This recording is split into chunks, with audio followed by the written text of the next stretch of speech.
கண் வசப்படுத்துதல் அனைத்திலும் பெரிது. அது நடந்தால் பின் மற்றது எளிது. அமைதியின் இருப்பிடமாள் மனமாகும். அது ஒரு வகையினில் ஆன்மாவின் பாகம். வெளிப்புற நடப்பை துளி நினைக்காது. வழிதவறும் படி தெளிவிழக்காது.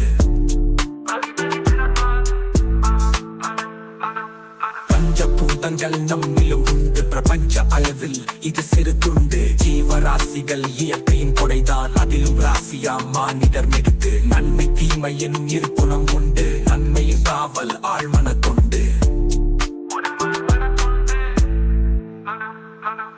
பதிவுகள் இங்கே பற்பல விதங்களில் பழக்கத்தை மாற்றும். அழகிய பதிவுகள் நல்வாக்கியங்கள் நலம் பெறும் உதவிகள் ஏக்கங்கள் போக்கும். எழில்மிகு பதிவுகள் அதிர்ச்சியில் இருந்து விடை பெற பதங்கள். அதற்கேற்றாற்போல் விடை தரும் நலன்கள். வடிவங்கள் மூலம் வலுப்பெறும் வசியம். அதிர்வுகளாலே ஆதிக்கம் செலுத்தும். நிறங்களின் உதவியால் நிலை பெறும் வசியம். அசைவுகள் போதும் மனமதில் அசரும். உருவங்கள் இன்றி வளர்கின்ற கலையாம். உருக்குலையாத மனதின் நிலையாம். அதுவாய் தோன்றாது எதிர்மறை எண்ணம். பொதுவாய் வெளிமனம் உள்வாங்கிக் கொள்ளும். மெதுவாய் உள்மனம் போய் சேரும் வண்ணம். விதமாய் மனம் இது செயல்படும் திண்ணம். அழுத்தமாய் உள்ளே உட்கார்ந்து கொள்ளும். வசியம் ஒன்றுதான் அழித்திட பண்ணும்.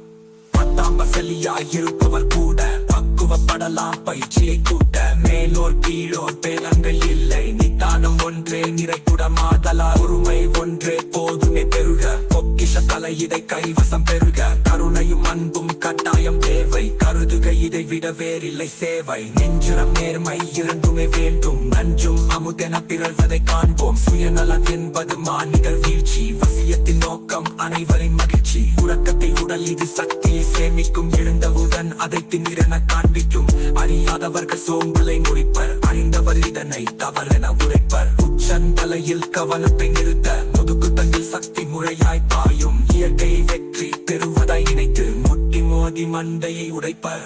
இயற்கைக்கு பணிந்து நடப்பது நன்று. நியதியை மீறும் நியாயங்கள் என்று வகையினில் நாமும் இயற்கையின் அங்கம். விஞ்சிட நினைத்தால் வந்திடும் பங்கம். விழிமனம் என்றும் மாறுபடுவது.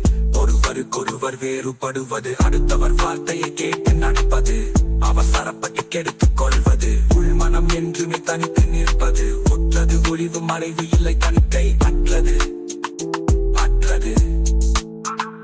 இதுதான் நேரம் என்பது இல்லை. நேரமும் மனமும் வெவ்வேறில்லை. தனிமையில் அமரும் தன்மை வேண்டும். தடுத்திட எதிர்மறை எண்ணங்கள் தோன்றும். சாதகமாகிடும் காலம் வரும் வரை. சாதகம் செய்வதில் வேண்டாம் விடுமுறை.